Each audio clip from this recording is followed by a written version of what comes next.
नमः श्रीवर्धमानाय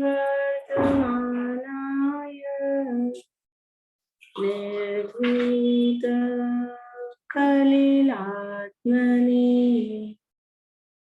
सालोकानां त्रिलोकानां यद्विद्यादर्पणायते यद्विद्यादर्पणायते सकल पाप मल प्रक्षालक श्रीराजमान को करुणमय लोकालोक प्रकाशित करे जिनकी विद्या है दर्पण जिनकी विद्या है दर्पण। श्लोक सुनाएंगे कोई आगे के?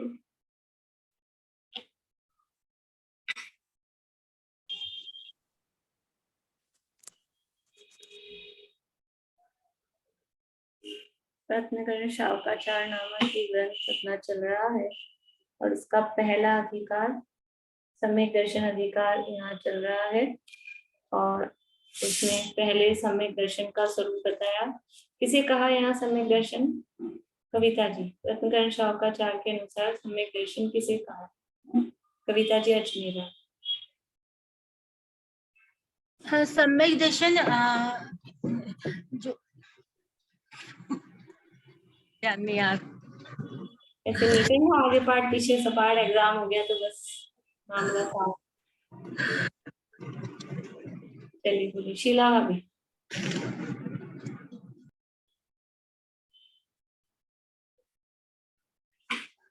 आवाज चालू करके बोलिए, आवाज बंद है। श्रद्धानां परिमार्तानां आप्ति आगमतपोव्रतां त्रिमूढापोडिमष्टाङ्गं सम्यक् दर्शनम् अस्मयम्। अर्थ 8 अंग सहित 3 मूढ़ता रहित और जो सत्यार्थ आप्त तपोभूत श्रद्धान से सम्यक दर्शन होता है। आप समस्त पदार्थों को जानने वाला, उनके आगम द्वारा रचित शास्त्र है, उन पर आचरण करने वाले तपोधन अर्थात सच्चे आपको सच्चे शास्त्र सच्चे देव आगम और गुरु का जो श्रद्धान है उसका नाम सम्यक दर्शन। सच्चे देव शास्त्र गुरु का श्रद्धान का नाम सम्यक दर्शन है और सम्यक दर्शन 8 अंग सहित 3 मूर्ता रहित होता है। ये सम्यक दर्शन का स्वरूप बताया था पहले। तो वो जो सम्यक दर्शन के स्वरूप में पहले कहा सच्चे आप आगम और तपोव्रत यानी गुरु का श्रद्धान, तो उनका स्वरूप बताया। देव का श्रद्धान, देव का स्वरूप बताया। तो वहां पर फिर आप तेन छिन्न दोषेण कहा, तो फिर दोषों का स्वरूप बताया कि दोष कौन से होते हैं। उसके बाद में फिर आगम का स्वरूप बताया और फिर गुरु का स्वरूप बताया। फिर जो कहा था, जो उस चौथे श्लोक में जो कहा था ना 8 अंग सहित और 3 मूर्ता रहित होता है, तो फिर 8 अंगों का स्वरूप चालू किया, 8 अंगों का वर्णन चालू किया गुरु के स्वरूप के बाद 11 नंबर के श्लोक से। 8 अंगों के वर्णन के बाद में अब ये 3 मूर्ता से रहित, क्योंकि वहां वो स्वरूप वही बताया था सम्यक दर्शन का। तो अब 3 मूर्ताओं का वर्णन यहाँ कर रहे हैं कि 3 मूर्ताओं से रहित होता है। तो वो 3 मूर्ताएं हैं कौन कौन सी? कौन कौन सी है 3 मूर्ताएं? कांता आंटी। एक मूर्ता, गुरु मूर्ता, देव मूर्ता। फिर से बोलिए। लोक मूर्ता, गुरु मूर्ता, देव मूर्ता। ठीक है, बढ़िया। लोक मूर्ता, देव मूर्ता और गुरु। इस तरह से 3 प्रकार की ये मूर्ताएं हैं। इन 3 मूर्ताओं से रहित सम्यक दर्शन होता है। अगर ये मूर्ताएं हो थोड़ी बहुत तो क्या सम्यक दर्शन थोड़ा बहुत हो जाएगा? ये थोड़ा बहुत दोष लग जाएगा लेकिन सम्यक दर्शन बना रहे कि नहीं? ये मूर्ताएं क्या है? ये मूर्ताएं मिथ्यात्व है। ग्रहित मिथ्यात्व रूप में है, और जब तक ये मूर्ताएं रहेंगी तब तक सम्यक दर्शन नहीं हो सकता है। इसलिए यदि हम सम्यक दर्शन की प्राप्ति करना चाहते हैं तो इन मूर्ताओं से रहित होना ही पड़ेगा। तो सबसे पहले लोक मूर्ता की चर्चा यहाँ की। लोक मूर्ता का मतलब क्या है कि जिन कामों में, जिन प्रवृत्तियों में धर्म नहीं है, और ऐसे काम करके, ऐसी प्रवृत्तियां करके उनमें धर्म मानना, बल्कि जिन कामों में, जिन प्रवृत्तियों में धर्म तो है नहीं, उल्टा आरंभ होता है, उल्टा पाप होता है, और फिर उनको करके धर्म मानना, उसका नाम वास्तव में लोक मूर्ता है। तो कुछ उसके नाम उदाहरण दिए हैं। नदी तालाबों में स्नान करना, बालू पत्थर का ढेर इकट्ठा करना, पर्वत से गिर पड़ना, अग्नि में कूद जाना, और ये सब काम करके धर्म मानना, वो लोक मूर्ता है। इसके बाद में यहाँ अपनी चर्चा प्रारंभ हुई है देव मूर्ता के संबंध में। देव मूर्ता यानी देव मूर्ता का मतलब वही है मूर्खता। मूर्खता का मतलब जिसके संबंध में मूर्ता है उसका जो स्वरूप है, वो स्वरूप उसका नहीं समझकर, नहीं जानकर अन्य रूप से उसको मानना, उससे विपरीत स्वरूप मानना। जैसे धर्म होता है वो वीतरागता रूप होता है, पाप करके धर्म नहीं होता है, पाप जिसमें हो रहा है उसमें धर्म नहीं होता है। तो धर्म का स्वरूप वीतरागता है, और यहाँ पे राग में अथवा पाप में, हिंसा में धर्म मानना वो लोक होता है। ऐसे ही देव का स्वरूप वीतरागी है, और वीतरागी उनका स्वरूप नहीं मानकर और रागी द्वेषी स्वरूप उनका मानना, राग द्वेष को देव का स्वरूप मानना, वो देव मूर्ता के अंतर्गत आएगा। देखिए 23 नंबर का श्लोक है, 43 नंबर पेज है रत्नकर्ण शावकाचार में। श्लोक पढ़ते हैं। वरोपलिप्सया शावान् रागद्वेष मलीमसा देवतायदुपासीत देवता मूढ़मुच्यते। किसी के पास पद्यानुवाद वाली बुक है या लिख रखा है किसी ने? बोलेंगे पद्यानुवाद? राग द्वेष से मलिन कुदेवों की जा होती आराधन, वरवांछा अथवा आशा से देवी मूर्ता कहते जिन। बढ़िया। जो वर यानी जो हमको इच्छित है, जिसे हम चाहते हैं, उसकी प्राप्ति की इच्छा से आशावान होकर राग द्वेष से मलिन देवी देवताओं की जो उपासना की जाती है वह देव मूर्ता कहलाती है, और ऐसा व्यक्ति उसे देव मूढ़ कहते हैं या देवता मूढ़ कहते हैं। यहाँ पर ने पढ़ा था कि दुनिया में जो भी लोग हैं वो सब क्या चाहते हैं, निरंतर इन्हीं की इच्छा करते हैं, रुपया पैसा, धन दौलत, ऐश्वर्य, स्त्री पुत्र, मकान जायदाद, राज्य, इन सब की इच्छा करते हैं, और इनकी इच्छा से आशावान होकर निरंतर वो फिर ऐसे व्यक्ति की उपासना, ऐसे व्यक्ति में देव बनने की कल्पना करके उसकी उपासना करते हैं कि जिससे ये हमको मिल जाए, ये हमको दे देगा। तो इनकी इच्छा करके रागी द्वेषी मोहित देवों की सेवा पूजा करना वह देव मूर्ता है। तो वो मूर्ता क्यों है, तो उसका यहाँ लॉजिक दिया, कारण दिया कि ये जो भी सुख संपत्ति, राज्य आदि हैं, ये प्राप्त कैसे होते हैं, इनकी प्राप्ति का कारण क्या है। कारण का मतलब निमित्त कारण भी कहें, उपादान कारण नहीं, निमित्त की तरफ से भी देखें तो रुपया पैसा, ऐश्वर्य, धन संपत्ति, जो भी बाहरी अनुकूलता है, एक शब्द में अपन कहें बाहरी अनुकूल संयोगों की प्राप्ति का कारण क्या है, किस कारण से बाहरी अनुकूल संयोग प्राप्त होते हैं। कविता जी जैन।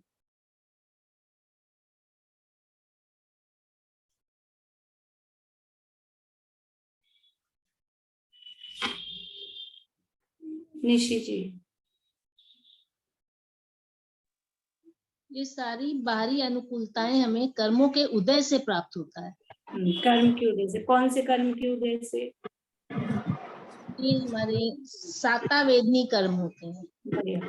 साता वेदनी कर्म के उदय से, मुख्य रूप से कहा, अलग अलग भी है कर्म के उदय, लेकिन मुख्य रूप से साता वेदनी कर्म के उदय से ये प्राप्त होती है। और किसी वस्तु का लाभ हो रहा है तो वो लाभांतराय कर्म के शियोक्षम से, किसी वस्तु को दान दे पा रहे हैं तो दानांतराय कर्म के शियोक्षम से, किसी वस्तु का भोग कर पा रहे हैं, देखो प्राप्त हो गई साता वेदनी के उदय से, ठीक है, लेकिन अब हम उसको काम में ले पा रहे हैं कि नहीं ले पा रहे हैं, उसका भोग कर पा रहे हैं कि नहीं कर पा रहे हैं, तो भोगांतराय कर्म का उदय शियोक्षम होगा तो भोग कर पाएंगे, और भोगांतराय कर्म का शियोक्षम नहीं होगा, उसका उदय होगा तो फिर भोग नहीं कर पाएंगे।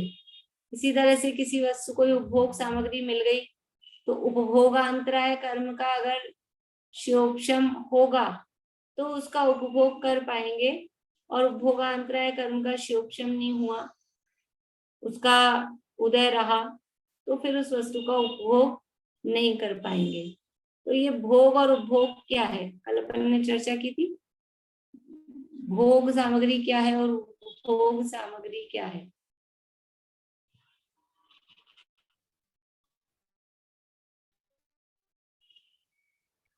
सरिता जी बोलेंगे आप, कल थे क्लास में? हाँ, जो एक बार भोग में है उसे, जो एक बार भोगी जाए वो भोग सामग्री, और जो बार बार भोगी जाए उसको भोग सामग्री। बढ़िया, जो एक बार भोगी जाए, एक बार काम में आए, वो भोग सामग्री कहलाती है, और जो बार बार भोगी जाए वो उपभोग सामग्री कहलाती है। तो दोनों के लिए अलग अलग कर्म का शियोक्षम चाहिए, भोग सामग्री के लिए भी और उपभोग सामग्री के लिए भी। जब जब हम उसका, जैसे कोई उपभोग की वस्तु है, गाड़ी है समझ लीजिए, कपड़े हैं, तो जब जब हम उसका उपभोग कर रहे हैं तो कब कर पाएंगे, जब उपभोगांतराय कर्म का शियोक्षम होगा तभी ही वो काम, वो उपभोग, मान लीजिए गाड़ी तो खड़ी है लेकिन हम जाना चाह रहे हैं, अपने को तो चलानी आती नहीं है, तो चलाने वाला नहीं मिला, तो गाड़ी खड़ी है लेकिन कोई मतलब की नहीं है, गाड़ी खड़ी है हमको चलानी भी आती है लेकिन स्टार्ट ही नहीं हो रही है। कभी ऐसा होता है गाड़ी खड़ी है, चलाना आती है, चाबी नहीं मिल रही है, ऐसी परिस्थितियां होती है कि नहीं होती है बहुत बार। कभी पेट्रोल खत्म हो गया है, कभी गाड़ी स्टार्ट भी हो रही है लेकिन किसी ने किसी और काम से बुला लिया है, कोई दूसरा काम आ गया है, नहीं जा पा रहे, जो जो भी परिस्थितियां बनती है, तो ये जो भी हमें अनुकूलताएं मिल रही है और उस अनुकूलता को हम यूज कर पा रहे हैं, उसको भोग पा रहे हैं, तो वो कर्म के उदय से वो काम हो रहा है। और ये कर्म का उदय कौन देता है, कर्म के उदय से वो काम हो रहा है। तो कर्म के उदय को कल हमने कहा था, जैसे कोई टोकन है या पास है कहीं किसी भी चीज का, तो वो कर्म का उदय रूपी टोकन हमको कौन देता है, कि वो तो स्वयं ही अपने पूर्व परिणामों के अनुसार स्वयं ही बांधता है, खुद को ही अपने आप से मिलता है, कोई दूसरा हमको कर्म दे देता है, ये पुण्य की पाप, ये कोई दूसरा हमको कर्म तो कोई देने में समर्थ है नहीं। तो वो जो देवी देवता की उपासना की जा रही है कि ये हमको इष्ट सामग्री दे देंगे, तो क्या वो देवी देवता हमको कर्म लाके दे देंगे क्या, वो साता वेदनी है कि उपभोगांतराय की उसका शियोक्षम, भोगांतराय का शियोक्षम, तो वो कर्म तो कोई दे नहीं सकता है। तो जब वो कर्म नहीं दे सकता है तो वो हमको सुख दुख कैसे दे सकता है। समय सार में भी इस तरह की गाथाएं हैं, तो कर्म दे ले न सकता, सुख दुख दे किस भांति तब, कोई जीवन मरण के संबंध में बंध अधिकार में गाथाएं हैं समय सार में, कि सब जीवों के अपने जीवन मरण सुख दुख अपने अपने कर्म के उदय के अनुसार होते हैं ना। तो उसमें फिर ये गाथा दी कि तू कर्म दे सकता न जब, सुख दुख दे किस भांति तब, और वे कर्म दे सकते न जब, हम किसी को कर्म नहीं दे सकते तो हम दूसरे को सुखी दुखी कैसे कर सकते हैं, और कोई हमें कर्म अपना नहीं दे सकता है तो कोई दूसरा हमें सुखी दुखी कैसे कर सकता है। ऐसे दो डबल गाथाएं हैं जहाँ वो जीवन मरण संबंधी गाथाएं हैं, निजायुक्षय से मरण हो उन्हीं के साथ ये गाथाएं। मैं सुखी करता दुखी करता हाँ। हूँ जगत में अन्य को, यह मान्यता अज्ञान है कि ज्ञानियों को मान्य हो।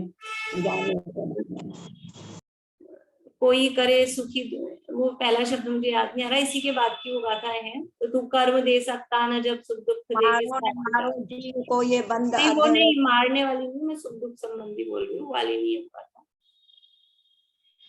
तो इस तरह से ये भाव तो समझ में आएगी आपको। तो ये कोई किसी के कर्म को नहीं दे सकता, मैं किसी को कर्म नहीं दे सकता हूँ, कोई दूसरा मुझे अपने कर्म नहीं दे सकता है। तो वो जो देवी देवता है वो मुझे कोई अच्छे पुण्य कर्म नहीं लाके दे सकते हैं। तो फिर वो सामग्री कैसे प्राप्त होगी? सामग्री तो पुण्य के उदय से, अच्छे कर्म के उदय से प्राप्त होगी। तो ये यहाँ पर कह रहे हैं कि भाई विचार तो करो थोड़ा सा। कुल की वृद्धि के लिए पेज नंबर 44 है। कुल की वृद्धि के लिए कुल देवी को पूजते हैं, लक्ष्मी के लिए लक्ष्मी को पूजते हैं, शीतला की संतान की लंबी आयु के लिए शीतला को पूजते हैं। लेकिन इन सबको पूजते पूजते भी वो ना तो वो कुल की वृद्धि बल्कि कुल समाप्त होता देखा जाता है, लक्ष्मी समाप्त होती देखी जाती है, बच्चों का मरण होता देखा जाता है। तो भी व्यक्ति विचार नहीं करता, जीव विचार नहीं करता कि वास्तव में इनको पूजना उचित है या नहीं है। तो यहाँ कह रहे हैं कि थोड़ा विचार करना चाहिए। अब जो प्रकरण यहाँ कहा है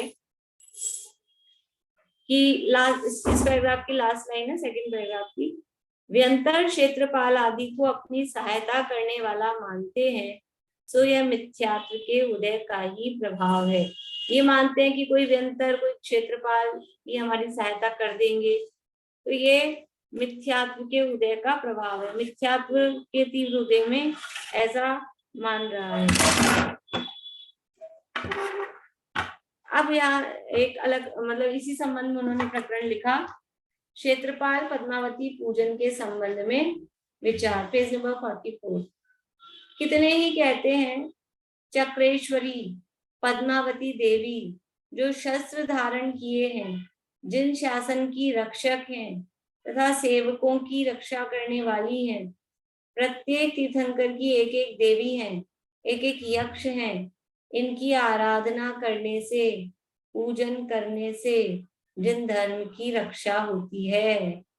क्या कह रहे हैं? कुछ लोग कहते हैं कि जिन यानी प्रत्येक तीर्थंकर के, हर तीर्थंकर के यक्ष और यक्षिणी, 24 तीर्थंकरों के 24 यक्ष हैं, 24 उनकी यक्षिणियां हैं। तो ये क्या है यक्ष यक्षिणियां?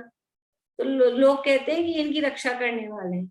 अभी नहीं सोचते कि जो तीर्थंकर हैं, 3 लोक के नाथ हैं, उनकी रक्षा। देखो, प्रधानमंत्री के बॉडीगार्ड हो, प्रधानमंत्री के बॉडीगार्ड, तो क्या कहेंगे? वो प्रधानमंत्री की रक्षा करने वाले हैं।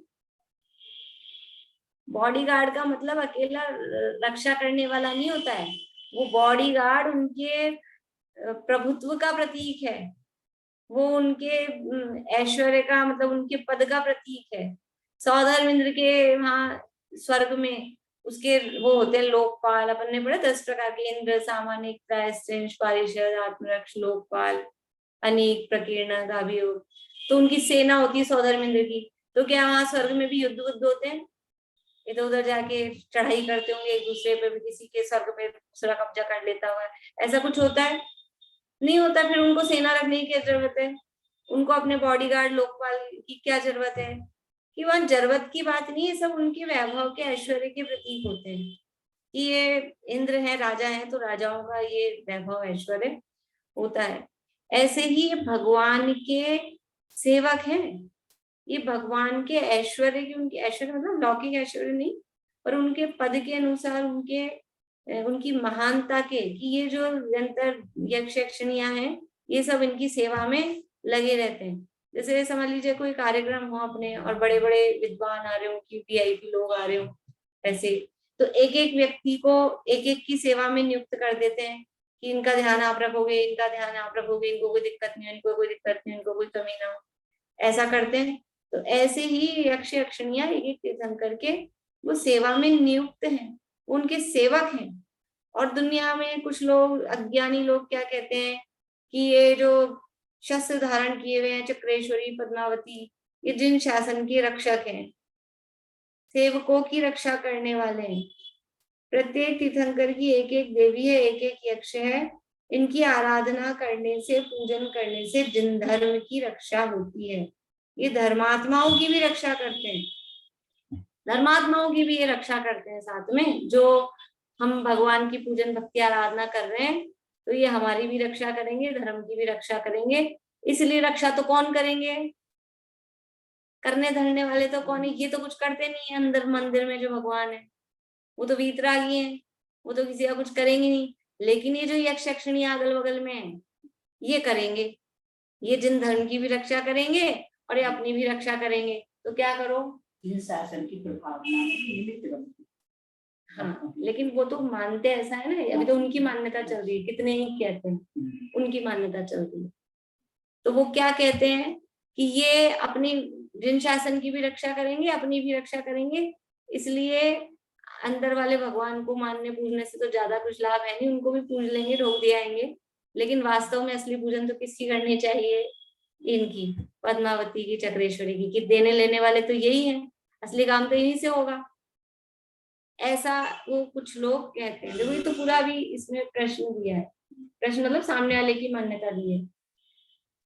ये धर्मात्माओं की भी रक्षा करती हैं, इसलिए इन देवियों की और यक्षों का पूजन स्तवन करना उचित है। देवियां समस्त कार्य को साधने वाली हैं, तीर्थंकरों की भक्त हैं। इनके बिना धर्म की रक्षा कौन करेगा? इसी कारण से मंदिरों के भीतर पद्मावती का रूप, जिसकी 4 भुजा व 32 भुजा और अनेक शस्त्रों सहित बनाकर उसके मस्तक के ऊपर भगवान पार्श्वनाथ स्वामी का प्रतिबिंब और उसके ऊपर अनेक फर्णों वाला सर्प का रूप बनाते हैं और बहुत अनुराग से पूजते हैं। इस सब का परमागम से अच्छी तरह निर्णय करना चाहिए। मूर्ख लोगों के कहने में आकर चाहे जैसी प्रवृत्ति नहीं करनी चाहिए। देखो एक एक जो कहा प्रत्येक तीर्थंकर के यक्ष यक्षिणी, ये कहे हैं पुराणों में, शास्त्रों में प्रत्येक तीर्थंकर के यक्ष यक्षिणी कहे हैं। तो वो उन तीर्थंकरों के, एक तो समझ लो जो मूर्तियों में बनाई जाती हैं, आपने प्राचीन मूर्तियां देखी होंगी जहां भी कहीं तीर्थ यात्रा वगैरह के लिए गए होंगे, तो प्रतिमा के साइड में नीचे की तरफ इस तरह से वो यक्ष यक्षिणियां कुछ उनके मतलब अपने भगवान वाला आकार नहीं होता है, जो भी उनके आकार होते देवी देवताओं के, उस तरह के आकार की वो वहां बनाई जाती है। तो सबका अपना अलग अलग आकार है हर यक्ष यक्षिणी का। आप गौर से देखेंगे ना, कभी आप कभी यात्रा पे जाएं, अपने नई प्रतिमाओं में तो नहीं बनते हैं वो सब, पर जो प्राचीन प्रतिमाएं होती हैं उनमें आप गौर से देखेंगे तो आदिनाथ भगवान के यक्ष यक्षिणी का आकार प्रकार अलग होगा, नेमिनाथ भगवान की यक्ष यक्षिणी का आकार प्रकार अलग होगा, पार्श्वनाथ भगवान की यक्ष यक्षिणी का आकार प्रकार अलग होगा। जयपुर में भी समझ लो पार्श्वनाथ भगवान का मंदिर है, महावीर स्वामी का मंदिर है, वहां प्राचीन सी प्रतिमाएं हैं तो वहां बनी है, तो देख सकते हैं। मतलब तो वो सबकी अलग अलग है। तो उनके जैसे प्राचीन प्रतिमाओं में चिन्ह नहीं होते थे, या चिन्ह मान लीजिए घिस गए हैं, तो ये यक्ष यक्षिणी से उस प्रतिमा की पहचान भी होती है कि ये कौन से भगवान की प्रतिमा है। जैसे बड़वानी बावन गजा में है और जगह, तो वहां चिन्ह स्पष्ट रूप से नहीं दिखते हैं, तो यक्ष यक्षिणियों के आधार पे वो उनके यक्ष यक्षिणियों की पहचान फिक्स है कि ये इस यक्षिणी का आकार है। वो सब भी शास्त्रों में दिया है और उनके नाम भी अलग अलग हैं। पद्मावती किसकी यक्षिणी है, चक्रेश्वरी किसकी, अंबिका देवी किसकी है, ऐसे अलग अलग सबके नाम हैं, तो वो शास्त्रों में दिए। तो वो भी जिनेंद्र भगवान के सेवक हैं, उनके भक्त हैं। वो भी जिन शासन के भक्त हैं, जिन शासन की प्रभावना करना चाहते हैं, करते हैं, उनके माध्यम से होती है।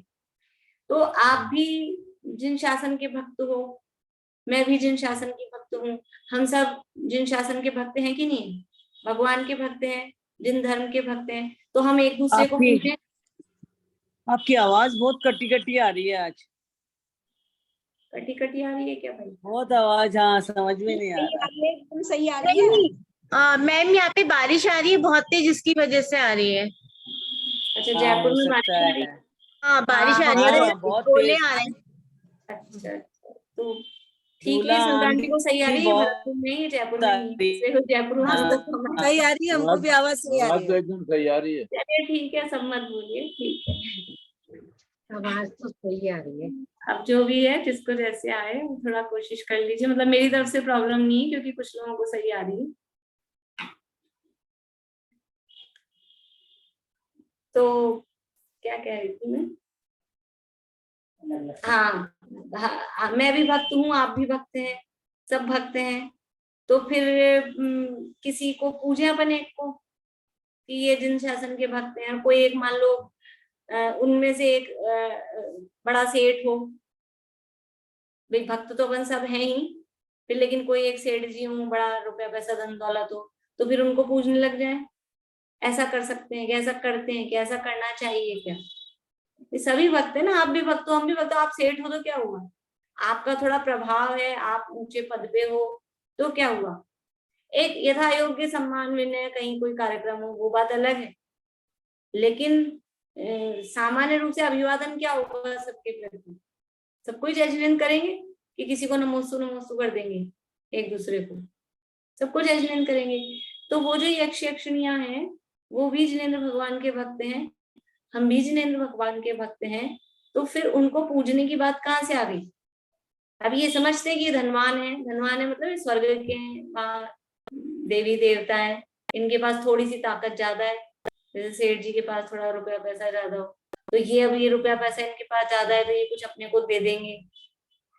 ऐसे वो स्वर्ग के व्यंतर देव हैं, तो व्यंतर देव हैं तो हम इस आशा में कि हमको कुछ दे देंगे, इसलिए उनको पूजते हैं। लेकिन पूज्य कौन? देखो ये गड़बड़ क्यों होती है?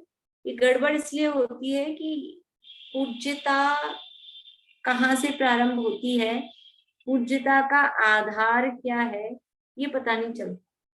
ये ज्ञान नहीं है कि पूज्यपना किस कारण से आता है। कोई किसी को दे रहा है, ले रहा है कि वो थोड़ा सा प्रभाव में अधिक हो गया इसलिए पूज्य हो गया है, ऐसा नहीं है। पूज्यता किस कारण से आती है? मोक्षा प्रकाशक में पहले अधिकार में ये सब स्पष्ट किया है। मोक्षा प्रकाशक का वैसे तो पूरा ही सबको पढ़ना चाहिए, और मैं तो ये कहती हूँ पढ़ना बंद नहीं करना चाहिए, पूरा हो जाए तो फिर से पढ़ना चाहिए, क्योंकि एक बार में सारी बातें ना याद रहती है ना समझ में आती है। लेकिन पहला जो अधिकार है उसका बिल्कुल नमोकार मंत्र से शुरू किया है, पंच परमेश्वरियों का स्वरूप है। पहला अधिकार सबसे सरल है, मतलब कुछ ज्यादा दिमाग लगाने की जरूरत नहीं, एकदम नया आदमी हो उसको भी समझ में है। तो वहां लिखा है पूज्यत्व अपूज्यत्व का कारण, कि पंच परमेश्वरी पूज्य क्यों है, क्या कारण दिया?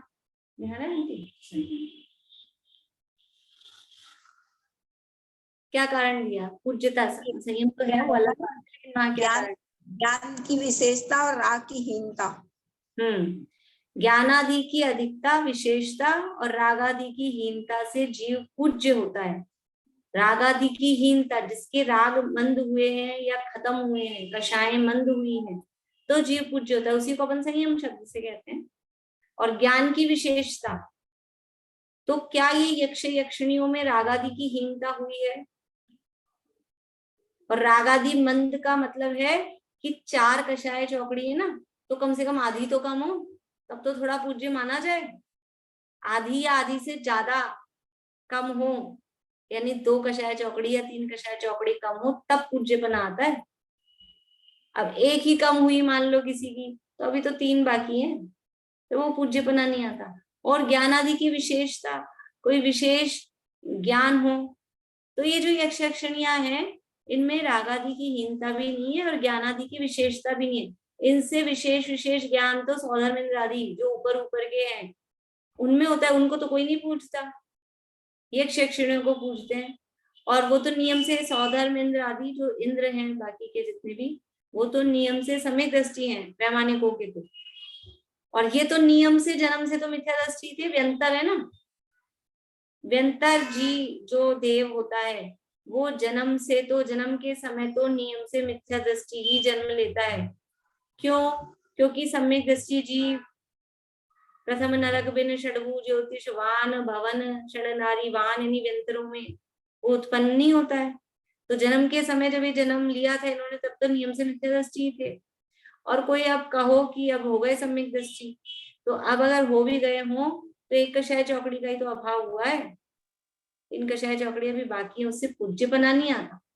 ठीक है, उसकी प्रशंसा अभी आगे सम्यक दृष्टि की प्रशंसा के सारे श्लोक दिए हैं 35 के बाद में, वो बात अलग है, लेकिन ऐसे पूज्यपना उसमें नहीं आता है। तो यहाँ कह रहे हैं कि ये सब ऐसा मानकर ये देवियां समस्त कार्य को साधने वाली हैं, तीर्थंकरों की भक्त हैं, इनके बिना धर्म की रक्षा कौन करेगा, यही है बस धर्म की रक्षा करने वाली, ऐसा मानकर इस कारण से मंदिरों के भीतर पद्मावती का रूप, अब ये पद्मावती का रूप देखो, इसका रूप अलग बना है, जिसकी 4 भुजा और 32 भुजा और अनेक शस्त्रों सहित, तो पद्मावती का जो आकार प्रकार होता है उसकी 4 और 32 इस तरह से उसके भुजाएं हाथ बनाते हैं और अनेक शस्त्रों सहित बनाकर उसके मस्तक के ऊपर भगवान पार्श्वनाथ स्वामी का प्रतिबिंब, यानी भगवान पार्श्वनाथ भगवान की प्रतिमा, और उसके ऊपर अनेक फणों वाला सर्प का रूप बनाते हैं। ये प्रतिमाएं इस तरह की बहुत मंदिरों में देखी जाती है, नीचे पद्मावती और ऊपर भगवान। और वो पद्मावती तो इतनी बड़ी बनाई है और पार्श्वनाथ इतने से विराजमान किए, और फिर ऊपर इतना बड़ा फण हो गया है, तो दिखते ही नहीं है कि है भी क्या भगवान के।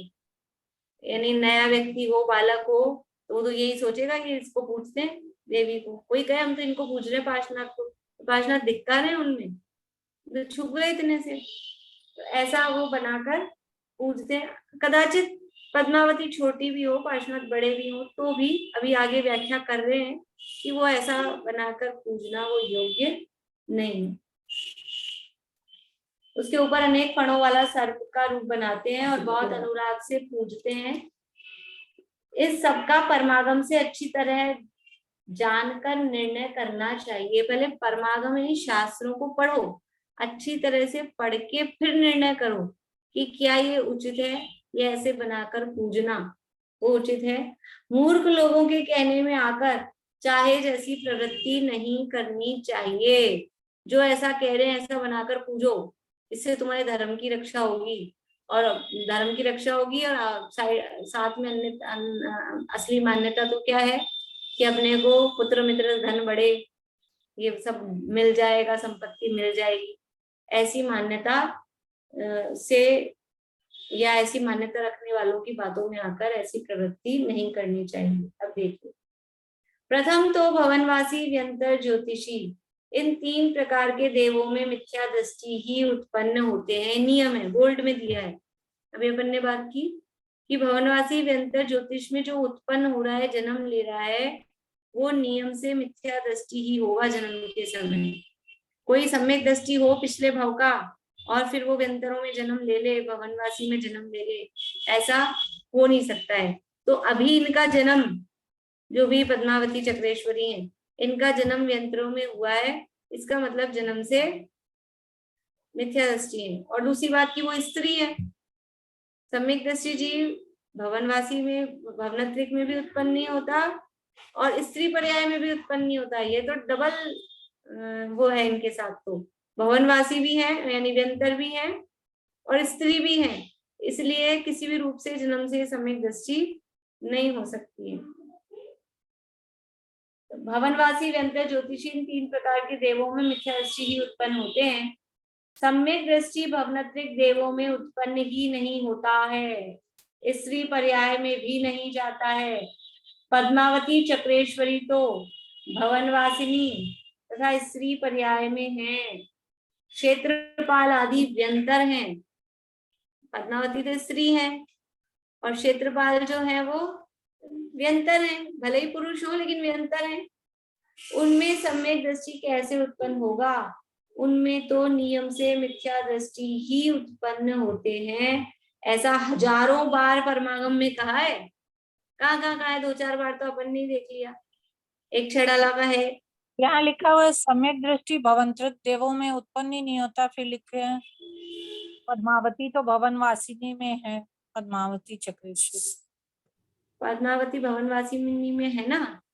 हाँ, और पहले लिखा सम्यक दृष्टि भवनत्रिक देवों में उत्पन्न ही नहीं होता। हाँ, तो आपका प्रश्न क्या है? प्रॉब्लम क्या है इसमें? मतलब पद्मावती फिर सम्यक दृष्टि तो है नहीं, तो वो भवनवासिनी में कैसे हुई? वही सम्यक दृष्टि नहीं है ना पद्मावती, है या नहीं है? आप क्या कह रहे हो, पद्मावती सम्यक दृष्टि है? नहीं है। नहीं है तो वो उत्पन्न हुई है ना भवनवासी में, यही तो कह रहे हैं कि वो भवनवासी में उत्पन्न हुई है। भवनवासी में सम्यक दृष्टि तो उत्पन्न होता ही नहीं है, वही तो बात कह रहे हैं भाई। सम्यक दृष्टि जीव भवनवासी में उत्पन्न नहीं होता, और पद्मावती सम्यक दृष्टि नहीं है, सम्यक दृष्टि नहीं है इसीलिए तो वहां उत्पन्न हो गई। वहां उत्पन्न हो गई, इसी से सिद्ध हो रहा है कि वो सम्यक दृष्टि नहीं थी। दोनों तरफ से सिद्ध कर रहे हैं ना। अगर वो सम्यक दृष्टि होती तो वहां कैसे जन्म लेती एक बार, और वहां जन्म हो गया है, इसका मतलब वो सम्यक दृष्टि नहीं है, इससे ये सिद्ध हो रहा है। आया समझ में? हाँ बोलिए कविता जी। नहीं, हमें ये कैसे पता कि ये भवनवासी है, ये व्यंतरवासी है, ये ज्योतिषी है? तो ये आगम के अनुसार जो लिखा हुआ है उसी के अकॉर्डिंग ही माने ना। ये जो देवियां है ना, वो तो उन देवियों के नाम के आगे ही ना पद्मावती व्यंतर देवी है। यक्ष यक्षिणी का मतलब ही यक्ष होते हैं, वो व्यंतरों के भेद होते हैं। ठीक है। व्यंतरा किन्नर, किम पुरुष, महोरा, गंधर्व, यक्ष, राक्षस, भूत, पिशाचा, ये 8 भेद ये सूत्र दिया है ना तत्वार सूत्र में। तो यक्ष है, यक्ष है इसका मतलब व्यंतर वासुदेव है, उससे पता लग गया जिनवाणी के अनुसार अपनी।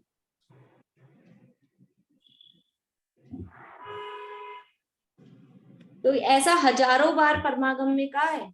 क्या कहा है कि जो सम्यक दृष्टि होता है वो भवनवासी, व्यंतर, ज्योतिष, इन 3 प्रकार के निम्न देवों में उत्पन्न नहीं होता, और वो स्त्री पर्याय में नहीं जाता।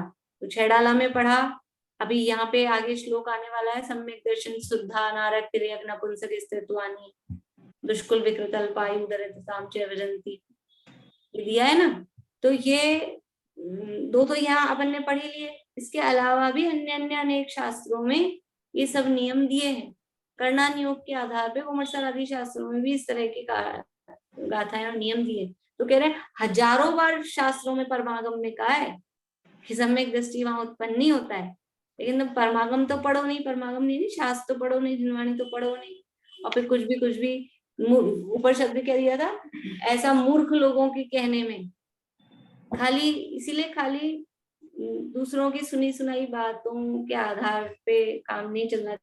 इसलिए स्वाध्याय के लिए कहते हैं खुद पढ़ें, खुद पढ़ेंगे तो पता रहेगा ना ये लिखा क्या है शास्त्र में, तो समझ में आता है। ऐसा हजारों बार परमागम में कहा है।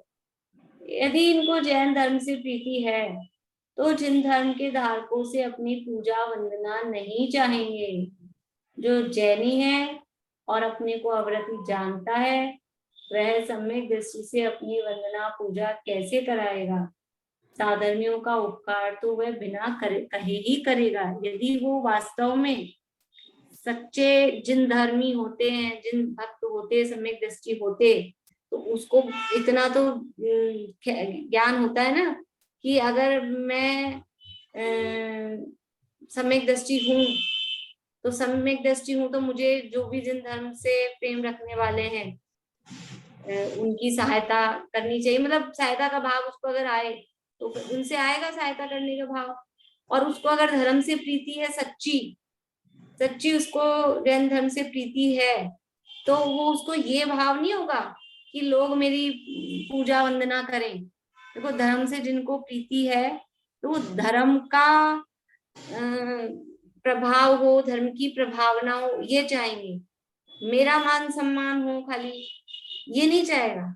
जिसको धर्म का प्रचार प्रसार करने की, धर्म की रक्षा करने की भावना है, तो ये इन प्रकार कैसे भी करके धर्म का प्रचार प्रसार हो, धर्म की रक्षा हो, किसी भी तरह से हो, वो ये चाहेगा। वो ये नहीं चाहेगा कि बस मेरे ही हो, मेरे को लोग पूजें। इस तरह के होते दुनिया में लोग, कहते तो ये है कि हम धर्म का प्रचार करना चाहते हैं, लेकिन अंदर भावना ये होती है कि बस मैं ही करूं, मेरा ही नाम हो, मेरी भावना मेरी तरफ से हो, मेरा ही नाम हो, तो फिर उसको वो सच्ची भावना नहीं। धर्म का प्रचार हो तो किसी के भी माध्यम से हो रहा है, प्रचार हो रहा है ना। जैसे कोई व्यक्ति पढ़ रहा है, सुन रहा है, स्वाध्याय कर रहा है, तो कोई जरूरत थोड़ी ना है कि एक ही अपनी क्लास है। किसी भी माध्यम से, दूसरे विद्वान के माध्यम से जिनका समझ में आए, जो समय सुविधा युक्त हो, वो उस हिसाब से पढ़े। लेकिन वो धर्म पढ़ तो रहा है तो उसमें प्रसन्नता होनी चाहिए। लेकिन नहीं साहब, मुझसे तो पढ़ते नहीं है, उनसे पढ़ते हैं, तो ऐसा विचार करे कि उनसे ना पढ़े, मुझसे ही पढ़े। ये कोई धर्म के प्रचार की भावना है? धर्म से प्रेम नहीं है। तो ऐसा अगर वो चक्रेश्वरी पद्मावती ये मानती है, ये चाहती कि मुझे पूजो मुझे पूजो, तो फिर वो जिन धर्म की भक्ति ही नहीं है। ये ऊपर क्योंकि वो तुम कह रहे हो ना कि जिन धर्म के भक्त हैं, धर्मात्माओं की रक्षा करते हैं, यदि वो भक्त होते तो वो ये नहीं कराते। वो भी जिन धर्म के भक्त और अन्य भी जिन धर्म के भक्त, तो वो अन्य भक्तों से अपनी भक्ति क्यों कराते? वो तो ये कहते तुम भगवान को पूजो, ये है पूज्य, तो मैं पूज्य नहीं हूँ, वो ये कहते। और अगर वो सम्यक दृष्टि होते तो वो एक सम्यक दृष्टि अन्य सम्यक दृष्टि से अपनी पूजा वंदना नहीं कराता, उसको अपनी भूमिका का ज्ञान होता है कि मैं सम्यक दृष्टि हूँ। और देवों में चौथे गुण स्थान से ऊपर होता नहीं है। अगर वो सम्यक दृष्टि भी हो जाए वहां पहुंचकर, देखो जन्म से तो भवनवासी व्यंतर ज्योतिष में कोई सम्यक दृष्टि होता नहीं, क्योंकि कोई सम्यक दृष्टि का जन्म वहां होता नहीं है। लेकिन वहां जन्म लेने के बाद में वो सम्यक दर्शन प्राप्त कर ले तो उसका निषेध नहीं है, सम्यक दर्शन प्राप्त कर सकते हैं। तो कदाचित यदि अभी वो सम्यक दृष्टि हो गई हो, क्षेत्रपाल, पद्मावती, चक्रेश्वरी, तो भी वहां चौथे गुण स्थान से ऊपर नहीं होता है देवगति में।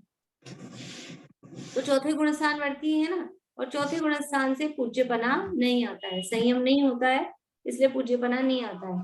तो भी वो ये नहीं चाहते हैं, मतलब उनको अपनी भूमिका का ज्ञान है, तो भी वो अन्य सम्यक दृष्टि से अपनी वंदना पूजा कैसे कराएगा, और साधर्मियों का उपकार तो वह बिना कहे ही करेगा। इस प्रकार से अभी ये प्रकरण है, और करेंगे अपन चर्चा शेष। और समय तो अपना हो गया, लगभग 2 मिनट है। आज विशेष पर्व है, सोचा तो था कि थोड़ा पहले इसके संबंध में बोलूंगी, लेकिन वो जो चलना होता है जो ही चलता है। शुद्ध पंचमी आज है, आप सभी को पता होगा क्यों मनाई जाती है शुद्ध पंचमी। शुद्ध का अर्थ होता है जिनवाणी, यानी जिनवाणी, और पंचमी तो ये आज तिथि पंचमी है, इसलिए इस पंचमी को, जैसे अभी थोड़े दिन पहले गई थी अक्षय तृतीया, तो तृतीया तो वो तिथि थी, लेकिन उस दिन सर्वप्रथम आहार दान हुआ मुनिराज ऋषभदेव का, और वो उस दिन से दान तीर्थ का प्रवर्तन हुआ, तो उसको अक्षय नाम दिया गया, अक्षय तृतीया, उस तृतीया को अक्षय कह दिया गया। ऐसे आज शुद्ध की जिनवाणी की रचना मतलब रिटन रूप में, लिपिबद्ध रूप में आज जिनवाणी लिखकर पूर्ण हुई थी। आज ही एक ही दिन में नहीं लिखी गई थी, लिखने का काम शुरू हुआ था और फिर वो आज के दिन पूर्ण हुई। तो वास्तव में ये जो जिनवाणी लिखी गई, आप लोगों को थोड़ी बहुत तो नॉलेज होगी कि धड़सेनाचार्य आज से लगभग 2000 साल पहले धड़सेनाचार्य हुए, और उन धड़सेनाचार्य को जो अभी अपन ने कुछ दिन पहले अंग और पूर्व पढ़े थे ना, द्वादशांग, तो उसमें से कुछ अंग का ज्ञान, अंग के कुछ अंश का ज्ञान, जो 12वां दृष्टिवाद अंग है, उस अंग के कुछ अंश का ज्ञान उनको था। और उससे पहले महावीर भगवान के मोक्ष जाने के बाद में 683 ईयर्स तक, 683 वर्ष तक तो ओरल ही ये चलता रहा, जो भगवान की दिव्य ध्वनि में आया गंधर आदि के माध्यम से, उसके बाद में अन्य अन्य द्वादशांग के ज्ञानी हुए, उनके माध्यम से ओरल ही वो चलता रहा। लेकिन 683 वर्ष तक धीरे धीरे वो एक पूरी परंपरा है, शास्त्रों में उपलब्ध है। अंगों का ज्ञान कम होता गया। द्वादशांग के ज्ञानी हुए, फिर किसी को 10 अंग का ही ज्ञान रहा, किसी को 10 पूर्व का ही ज्ञान रहा, फिर किसी को और कम एक अंग का ही ज्ञान रहा। इस तरह से वो ज्ञान कम होता गया। तो वो जो धड़सेनाचार्य थे, उनको ये विकल्प आया कि ये मेरे तक आते आते ज्ञान इतना कम रह गया, मुझे इतना सा ज्ञान रह गया है, अब बाद में आगे क्या होगा। तो वो मुझे भी ये जो इतना ज्ञान है, इतना कम ज्ञान भले ही बचा है, इसको यदि लिख दिया जाए तो अच्छा रहे, नहीं तो फिर लोगों को सब लुप्त ही हो जाएगा। तो ये विचार करके, अब उनकी तो आयु अधिक हो गई थी, वो खुद तो लिख नहीं सकते थे, तो उन्होंने 2 योग्य मुनिराजों को बुलाया, और उनका नाम तो नरवाहन और सुविधि था, लेकिन फिर बाद में उनका नाम पड़ गया भूतबली और पुष्पदंत। ये पुष्पदंत और भूतबली ये उनके नाम हो गए थे। वो सब पूरी कहानी है, उनको एक मंत्र दिया, वो ठीक उन्होंने शुद्ध किया वो सारी। फिर उन्होंने पूरा ज्ञान उनको कराया, जितना उनको आता था मतलब जितना वो अंग का ज्ञान उनको बचा था। ये अंग का ज्ञान का मतलब क्या है?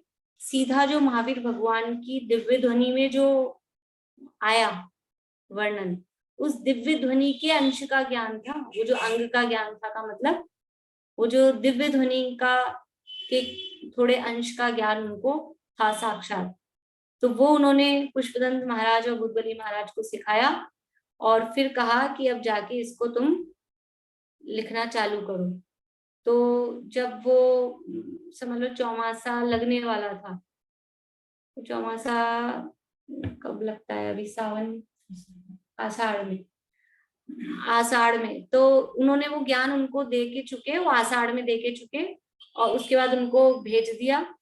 तो वो चौमासा लगने वाला था, तो उनको अलग अलग जगह भेज दिया। सबसे पहले पुष्पदंत स्वामी ने लिखना चालू किया, और वो बुजुर्ग थे, बड़े थे मतलब एज में, भूतबली महाराज से, और उन्होंने कुछ पाठ लिखा, और लिखकर, क्योंकि उनको लगा मेरी शारीरिक स्थिति नहीं है, आयु पूरी होने वाली है, और उन्होंने फिर किसी के साथ में, भूतबली महाराज दूसरी जगह पे उन्होंने चौमासा स्थापित किया था, उन्होंने भूतबली महाराज के पास उसको भेज दिया, और फिर उसको आगे भूतबली मुनिराज ने आगे पूरा उनको लिखा।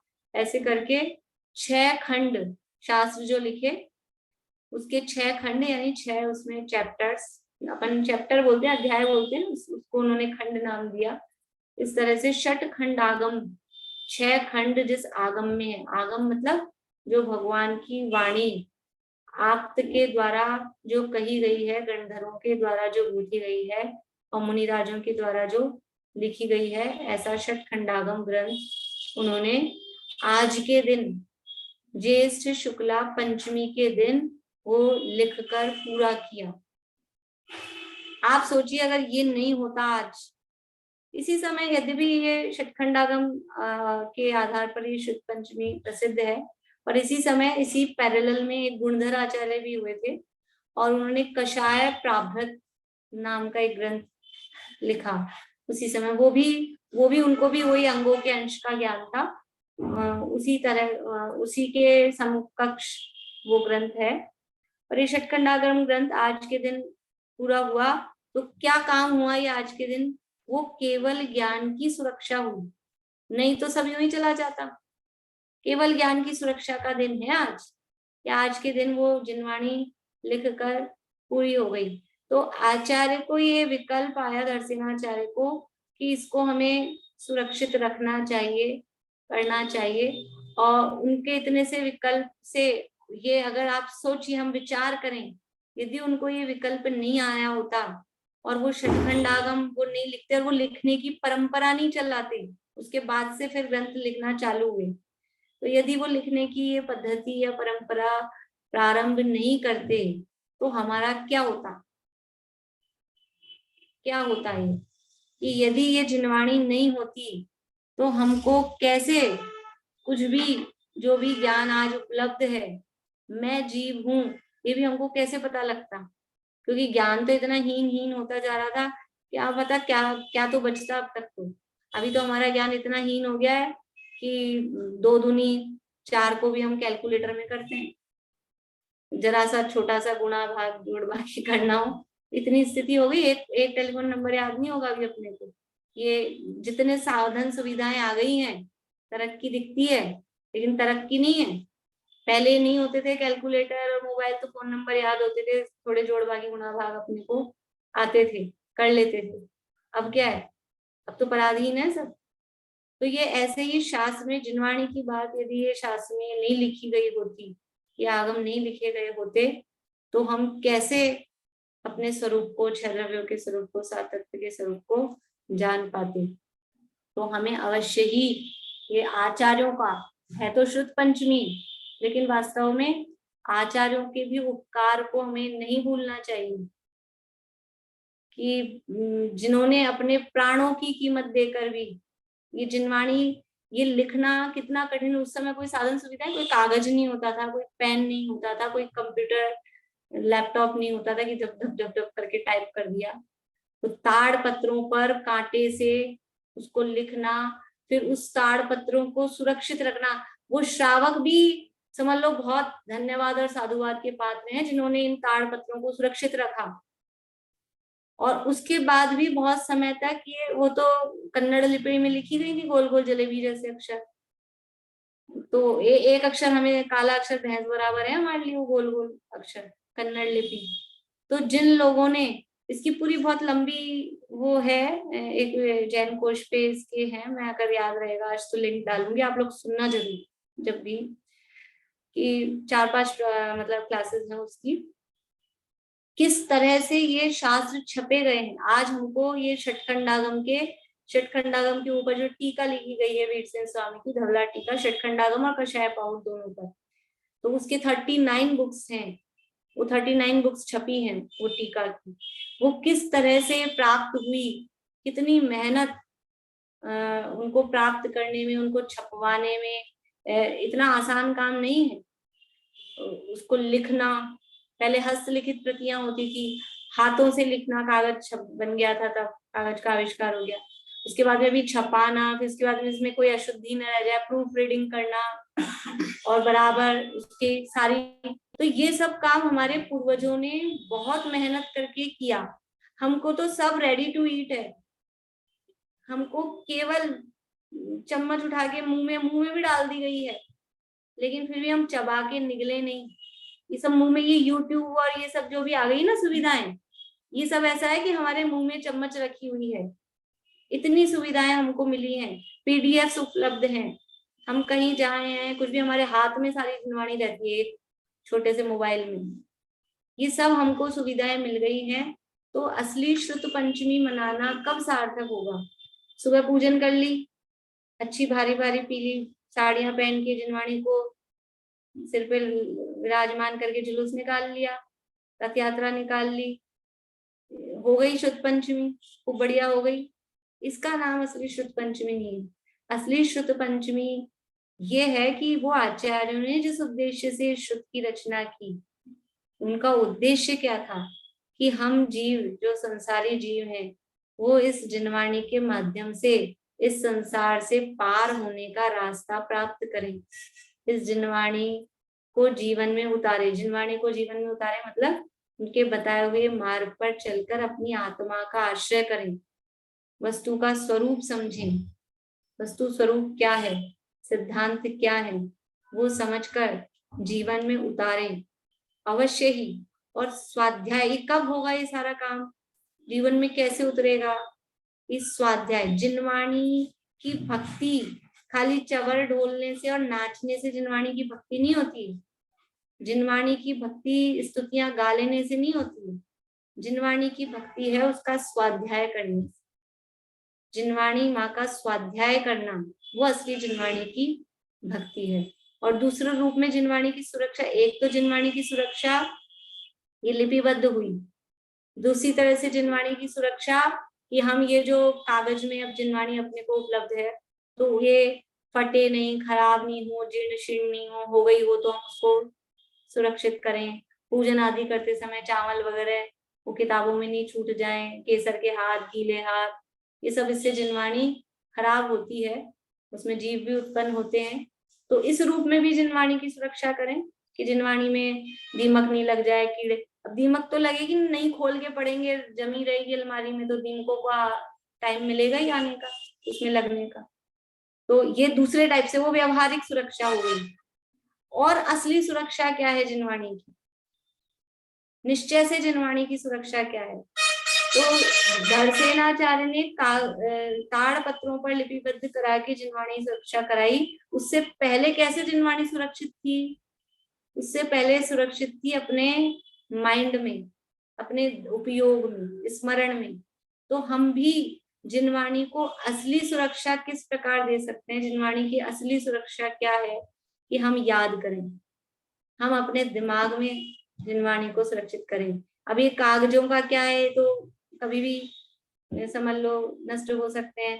मोबाइल भी 1 मिनट में बिगड़ जाए, जरा सा पानी में पड़ जाए, गिर जाए तो बंद हो जाएगा। आप मोबाइल के भरोसे बैठे रहो, पीडीएफ के भरोसे बैठे रहो, तो असली क्या काम आएगी? कंठ की विद्या। तो आज शुद्ध पंचमी का पर्व है, हम ये संकल्प करें कि जीवन में एक शास्त्र तो अवश्य याद करेंगे। चाहे शास्त्र कह रही हूँ, जैसे तत्वार सूत्र है कि छैडाला है कि रत्नगंज शावकाचार है, जो भी, ठीक है ना, वो याद करें। फिर यथाशक्ति जिसकी जितनी शक्ति हो प्रयास तो करें, होगा, जरूर होगा। और भी जो भी चीजें हैं इस तरह की 12 भावना आदि, वो हम याद करें। जिनवाणी को अपने में देखो, हम जिनवाणी की सुरक्षा करेंगे तो जिनवाणी हमारी सुरक्षा करेगी। हम तो ये चक्रेश्वरी पद्मावती से अपनी रक्षा चाहते हैं, वो तो रक्षा करेंगे नहीं, लेकिन ये जिनवाणी अवश्य रक्षा करेगी। शरण कौन है दुनिया में? शरण किसे कहते हैं? शरण सहारे को कहते हैं ना, रक्षा करने वाले को शरण कहते हैं। तो ये जिनवाणी ही, अरहंते शरणम पवज्जामि, सिद्धे शरणम पवज्जामि, अरहंत और सिद्ध तो है नहीं, साहू शरणम पवज्जामि, और उसके बाद में केवली प्रणतम धम्मम शरणम पवज्जामि, केवली भगवान के द्वारा कहा गया वितराग धर्म, यानी ये जिनवाणी के रूप में। साधु भी हर समय, मुनिराज भी हर समय अवेलेबल थोड़ी ना है। तो असली रक्षा कौन करेगा? ये जिनवाणी हमारी रक्षा करेगी। यदि हम धर्म का पालन करेंगे, हम नियमों का पालन करेंगे, तो वो नियम वो हमारी सुरक्षा करेंगे। हमको क्या सुरक्षा करेंगे? ये हमको संसार में डूबने से बचाएंगे, हमको निगोद में जाने से बचाएंगे। इसलिए आज शुद्ध पंचमी पर्व के अवसर पर हम सभी स्वाध्याय का संकल्प करें। हम नियम से, चाहे क्लास हो चाहे नहीं हो, आधा घंटा स्वाध्याय नियम से अवश्य, खुद क्लास होती है, क्लास पढ़ ली तो ठीक है, लेकिन नहीं होती है, नहीं पढ़ पाए हैं, तो हम स्वाध्याय अवश्य करेंगे। और किसी ना किसी तरह से कोई ना कोई जिनवाणी जितनी भी होती है वो याद अवश्य करेंगे। यथाशक्ति जिनवाणी की बाहरी सुरक्षा की बात है, वो भी यथाशक्ति करेंगे। ऐसी मंगल भावना से सभी की बात यही विराम देते हैं। 2 मिनट बाद फिर शुरू करते हैं।